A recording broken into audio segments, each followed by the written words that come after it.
Hello students, आज के lecture में हम इस कहानी को आगे कंटिन्यू करने वाले हैं और इसको कंप्लीट करेंगे। तो देखिए दोस्तों, हमने अभी तक ये तो स्टडी कर लिया है कि महेंद्र जो कि एक जूनियर सुपरवाइजर है, उसके साथ ईश्वरन रहता है जो कि उसके लिए खाना भी बनाता है, क्लोथ्स भी वॉश करता है और उसको बहुत ही अमेजिंग कहानियां सुनाता है। उसने अभी एक टस्कर की, एक वाइल्ड एलिफेंट की कहानी महेंद्र को सुनाई है, जिसमें महेंद्र अभी बिलीव नहीं कर रहा है और उससे क्वेश्चंस पूछ रहा है कि आपने ऐसा कैसे किया कि जब आप इतने छोटे थे आपने उस वाइल्ड एलिफेंट को बेहोश कैसे कर दिया। पर स्टूडेंट्स, ईश्वरन एक अपने रिप्लाई में आंसर देता है कि उसको कराटे या फिर जुजुत्सु जैसा कोई जापानीज आर्ट आता है जिससे कि कोई भी पर्सन या फिर कोई भी एनिमल पैरालाइज हो जाता है। तो चलिए दोस्तों, आगे स्टोरी को कंटिन्यू करते हैं कि ये स्टोरी सुनाने के बाद अगला इंसिडेंट क्या बताया गया है। इस पार्ट में वैसे हम बात करेंगे एक सुपर नेचुरल ट्विस्ट के बारे में। दोस्तों, अब इस पूरी कहानी में थोड़ा घोस्ट की बात की जाएगी। तो देखिए क्या होता है। One morning, when Mahendra was having breakfast, Eswaran asked, एक दिन जब महेंद्र सुबह ब्रेकफास्ट कर रहा था, नाश्ता कर रहा था, तब ईश्वरन पूछता है, Can I make something special for dinner tonight, sir? कि आज रात को मैं डिनर के लिए कुछ स्पेशल बना सकता हूँ। After all, today is an auspicious day. According to tradition, we prepare various delicacies to feed the spirits of our ancestors today, sir. अब यहाँ पे जो ईश्वरन है वो महेंद्र से कहता है कि सर, आज एक कोई स्पेशल ओकेजन है। आज के दिन ट्रेडिशन के हिसाब से हम रात को जो कुछ भी बनाते हैं वो हमारे एंसेस्टर्स के लिए होता है। मतलब कि दोस्तों, यहाँ पे एंसेस्टर्स हमारे जो ग्रैंडफादर, ग्रेट ग्रैंडफादर, जो हमारे ग्रैंड पेरेंट्स होते हैं, उनकी बात की जा रही है कि उनके जो स्पिरिट्स हैं, मतलब कि उनकी जो आत्मा होती है, उसको फीड करने के लिए, खाना खिलाने के लिए रात को कुछ स्पेशल बनाने की वो बात कर रहा है। तो देखिए दोस्तों, that night Mahendra enjoyed the most delicious dinner and complimented Eswaran on his culinary skills। अब दोस्तों, उस दिन रात को महेंद्र ने एक बहुत ही अच्छा डिनर एंजॉय किया, उसको खाना बहुत ही अच्छा लगा और उसने ईश्वरन को अप्रिशिएट भी किया, उसकी तारीफ करी उसकी culinary skills के बारे में, यानी कि जो उसकी कुकिंग स्किल्स हैं वो बहुत ही अच्छी हैं। He seemed very pleased। अब यहाँ पे जो ईश्वरन है वो अपनी तारीफ क्योंकि उसकी हुई है वो बहुत ही खुश है। बट अनएक्सपेक्टेडली एकदम उसको कुछ हो जाता है। Launched into a most garish account involving the supernatural। एकदम पता नहीं ईश्वरन को क्या होता है, वो एक कहानी सुनाना शुरू कर देता है, एक ऐसी कहानी जो कि सुपर नेचुरल है, मतलब कि जो कि रियलिटी में पॉसिबल ही नहीं है। उसके अंदर कुछ भूत की बात वो करने वाला है। और दोस्तों, गैरिश अकाउंट का मतलब है कि बहुत ही डिटेल्ड अकाउंट, वो बहुत ही एक लंबी कहानी सुनाने वाला है। You know, sir, this entire factory area we are occupying was once a burial ground। वो महेंद्र को कहता है कि सर, क्या आप जानते हो कि ये जो पूरा फैक्ट्री का एरिया है, एक समय में ये एक बरियल ग्राउंड था। मतलब कि यहाँ पे जब लोगों की डेथ हो जाती है उनको यहाँ पे गाड़ा जाता था, अंदर दफनाया जाता था, ये वो जगह थी। He started, वैसे शुरू हो गया। Mahendra was jerked out of the pleasant reverie he had drifted into after the satisfied meal। जो महेंद्र था वो एकदम उसको धक्का लगा कि ये क्या हो गया, ये कैसी बात कर रहा है, ये कैसी कहानी सुना रहा है। वो कहां से उसको धक्का लगा, क्योंकि वो बहुत ही प्लेजेंटली एक ड्रीम में पहुंच चुका था। अब क्योंकि उसने डिनर, महेंद्र ने इतना अच्छा डिनर खाया था, वो प्लीज था, खुश था, तो इसीलिए उसको एकदम धक्का लगा कि ये जो ईश्वरन है कि ये कैसी कहानी उसने सुनाना शुरू कर दिया है। I knew on the first day itself when I saw a human skull lying on the path। यहाँ पे ईश्वरन कहता है कि मुझे ये बात तो पहले दिन ही पता लग चुकी थी कि जिस दिन पहले दिन ही मैंने एक ह्यूमन स्कल, यानी कि कोई ह्यूमन स्केलेटन का जो स्कल होता है, जो पूरा फेस का ये एरिया होता है, उसने वो कहीं पे गिरा हुआ देखा, किसी सड़क पे गिरा हुआ देखा। Even now I come across a number of skulls and bones। मुझे आज भी अगर मैं बाहर जाता हूँ, मुझे बड़े सारे स्कल्स, यानी कि ये सर वाला एरिया और साथ में बोन्स मुझे गिरी हुई दिखाई देती हैं। ईश्वरन ऐसी कहानी उसने सुनाना शुरू कर दिया है। He went on to narrate how he sometimes saw ghosts at night। अब यहाँ पे जो ईश्वरन है वो आगे अपनी कहानी को कंटिन्यू कर रहा है। उसने ये तक कह दिया कि रात को जहाँ पे वो रहता है उसको वहां पे थोड़े भूत भी दिखाई देते हैं। I am not easily frightened by these things, sir। कहता है कि सर, मुझे वैसे इतनी आसानी से डर नहीं लगता, मैं बहुत ही brave fellow हूँ, I am a brave fellow।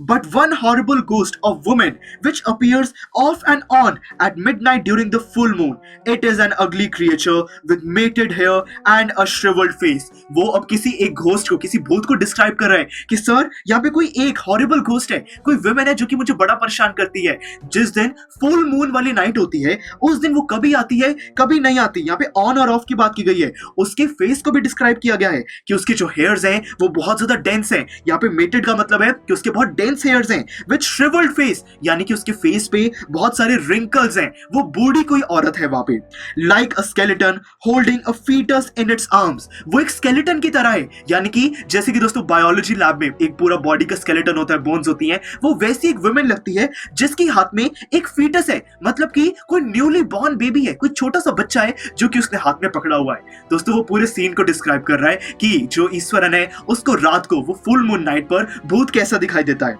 Mahendra शिवर्ड at the description, जो महेंद्र है वो ये सारी डिस्क्रिप्शन सुनने पर बहुत ज्यादा कांप जाता है, एंड इंटरप्टेड रादर शार्पली, वो एकदम उसको रोकता है कि यू आर क्रेजी ईश्वरन, कि ईश्वरन तू तो पागल है, there is no such things as ghost और स्पिरिट, ऐसा घोस्ट या आत्मा या भूत वगैरह कुछ भी नहीं होता है, it is all a figment of your imagination, कि ये सब तो इमेजिन कर रहा है, रियलिटी में ऐसा कुछ नहीं है। फिगमेंट मतलब कि ये सारी चीजें तो इमेजिनेशन से बना रहा है, रियलिटी में कुछ भी एग्जिस्ट नहीं करता। Get your digestive system examined, एक बारी अपना पूरा डाइजेस्टिव सिस्टम, तूने अभी अभी खाना खाया है, पूरा अपना सिस्टम चेकअप करा, and maybe your head as well, अपना जो इमेजिनेशन जो पूरा ब्रेन है उसका भी एक बारी चेकअप करा। यू आर टॉकिंग नॉनसेंस, तू बहुत बकवास बातें कर रहा है। तो देखिए यहाँ पे जो महेंद्र है उसने किसी भी बात पर जो कि ईश्वरन कह रहा है उस पर बिलीव नहीं किया है। He left the room and retired for the night, अब यहाँ पे जो महेंद्र है उसने वो रूम छोड़ दिया, कहानी उसने नहीं सुनी और वो अब रिटायर हो गया, मतलब कि अब वो सोने चला गया है। Expecting Eswaran to sulk for a couple of days, और अब वो एक्सपेक्ट करता है कि क्योंकि उसने ईश्वरन को डांटा है कि वो ऐसी कहानी सुना रहा था, तो ईश्वरन कुछ दिन सल्क मतलब कि चुप रहने वाला है। But the next morning he was surprised to find the cook as cheerful and talkative as ever. पर जो अगले दिन जब वो सुबह उठा तो उसने देखा कि जो ईश्वरन है वो तो अभी भी पूरा cheerful है, पूरा खुश है और उससे अच्छे से बात कर रहा है, उसको अभी तक कुछ फर्क नहीं पड़ा। From that day on Mahindra, for all his brave talk, went to bed with certain unease. दोस्तों उस दिन से वो कहानी सुनने के बाद जब भी महेंद्र रात को सोने जाता था वो कंफर्टेबल नहीं होता था, उसको हल्का सा डर लगता रहता था। Every night he peered into the darkness, हर रात को वो अंधेरे में देखता था कि उसको वो घोस्ट तो नहीं दिखाई दे रहा। तो मतलब कि दोस्तों अभी भी कहीं ना कहीं वो उस कहानी पे बिलीव कर रहा है, पर अभी भी उसको लगता है कि ये सब कुछ बकवास है, पर वो डर फिर भी रहा है। Outside through the window next to his bed, उसके बेड के पास जो भी विंडो है वो उसमें से डार्कनेस में देखता है कि कहीं भूत तो नहीं आ गया है। Trying to make sure that there was no movement of dark shapes in the vicinity, वो ये इंश्योर करता था कि आसपास कोई मूवमेंट तो नहीं हो रही है, विसिनिटी मतलब कि उस एरिया में कुछ हलचल तो नहीं है, वहां पे कोई घोस्ट तो प्रेजेंट नहीं है।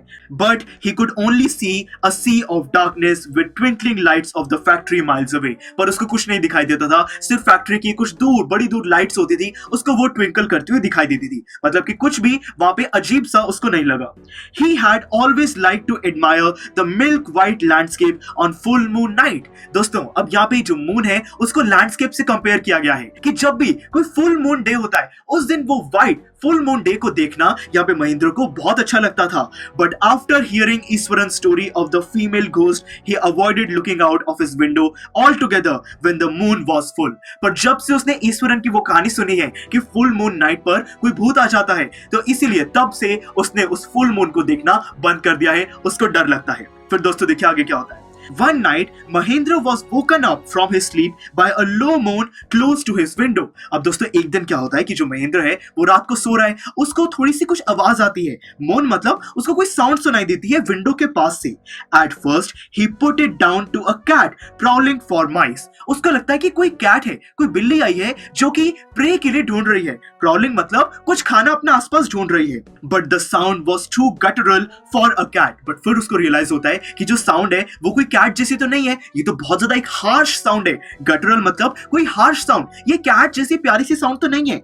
He resisted the curiosity to look out lest he should behold a sight which would stop his heart। अब दोस्तों वो खुद को रोकता है, उसका मन कर रहा है कि एक बारी यहाँ पे वो विंडो के बाहर देखे कि ऐसी क्या चीज है जो कि आवाज कर रही है। वो डर रहा है कि वो कुछ ऐसा ना देख ले जिससे कि वो बहुत ज्यादा और डर जाए, कुछ घोस्ट उसके सामने ना आ जाए, इसलिए वो विंडो के बाहर नहीं देखता है। But the wailing became louder and less feline. अब देखिए दोस्तों बट धीरे धीरे वो जो आवाज आ रही थी वो और लाउड होने लगी है और लेस फेलाइन, फेलाइन मतलब अब वो कैट जैसी तो बिल्कुल भी नहीं है। He could not resist the temptation anymore. अब वो ज्यादा नहीं रुक पाया, उसका मन कर रहा था विंडो के बाहर देखने का कि ऐसी क्या चीज है जो कि आवाज कर रही है। तो फिर वो विंडो के पास देखता है।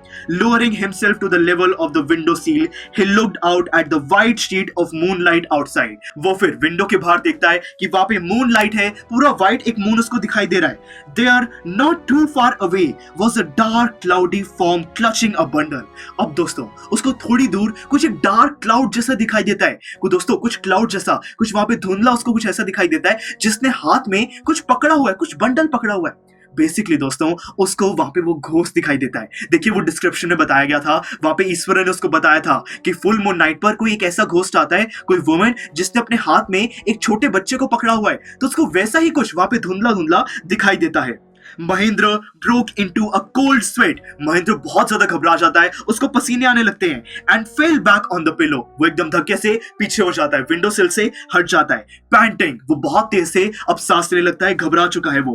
As he gradually recovered from the ghastly experience, he began to reason with himself. अब यहाँ पे जैसे ही उसको वो इतना जो अजीब सा एक्सपीरियंस उसके साथ हुआ है और खुद को वो थोड़ा सा समझाता है, and finally concluded that it must have been some sort of auto suggestion. वो खुद को समझाता है कि ऐसा वहां पे कुछ भी प्रेजेंट नहीं है, ये ऑटो सजेशन है, मतलब कि उसके ब्रेन ने उसको ऐसा कुछ दिखा दिया है, पर वहां पे ऐसा कुछ भी प्रेजेंट नहीं है। Some trick that his subconscious had played on him. वो खुद को समझाता है कि ये कोई ट्रिक है जो कि उसका ब्रेन उसके साथ खेल रहा है, उसको घबराना नहीं है, ऐसा कुछ भी बाहर प्रेजेंट नहीं है, ऐसी कोई आवाज नहीं आ रही। तो देखिए दोस्तों वो खुद को समझा लेता है और फिर सो जाता है। By the time he had got up in the morning, जब वो सुबह उठता है, had a bath, वो नहा लेता है, and came out to have his breakfast, बाहर आता है नाश्ता करने के लिए, ब्रेकफास्ट करने के लिए। The horror of the previous night had faded from his memory. जो रात को जो कुछ भी उसको दिखाई दिया था वो उन सारी चीजों को भूल जाता है। Eswaran greeted him at the door. Eswaran आता है, उसको गुड मॉर्निंग बोलता है, उसको ग्रीट करता है विद हिज लंच पैकेट, उसको उसका लंच भी दे देता है, एंड हिज बैग, साथ में वो ऑफिस जाना है तो बैग भी दे देता है। Just as Mahendra was stepping out, Eswaran grinned and said, जैसे ही महेंद्र अपने घर से बाहर निकल रहा होता है, ईश्वरन थोड़ा सा हंसता है और कहता है, sir remember the other day when I was telling you about the female ghost with the foetus, कि सर याद है मैंने आपको उस दिन एक स्टोरी सुनाई थी कि कोई वुमन है जो कि छोटे बच्चे के साथ रात को आती है, with the fetus in its arms. You were so angry with me for imagining things. कि उस दिन आप मुझे कितना गुस्सा कर रहे थे कि मैं ये सारी चीजें इमेजिन कर रहा हूँ। Well, you saw her yourself last night. आपने कल रात को खुद ही उस चीज को देख लिया। I came running, hearing the sound of moaning that was coming from your room. कि जब आपके रूम के बाहर से रात को वो कुछ अजीब सी आवाज आ रही थी, मैं एकदम भाग के भी आया था। मैंने देखा कि आप डर चुके थे। A chill went down Mahendra's spine. दोस्तों ये सुन के कि ईश्वरन को भी पता है कि रात को क्या हुआ और ईश्वरन ने भी उस घोस्ट को देखा था, तो दोस्तों ये सुन के यहाँ पे जो महेंद्र है वो बहुत ज्यादा डर जाता है, पूरा उसको पसीने आने लग जाते हैं।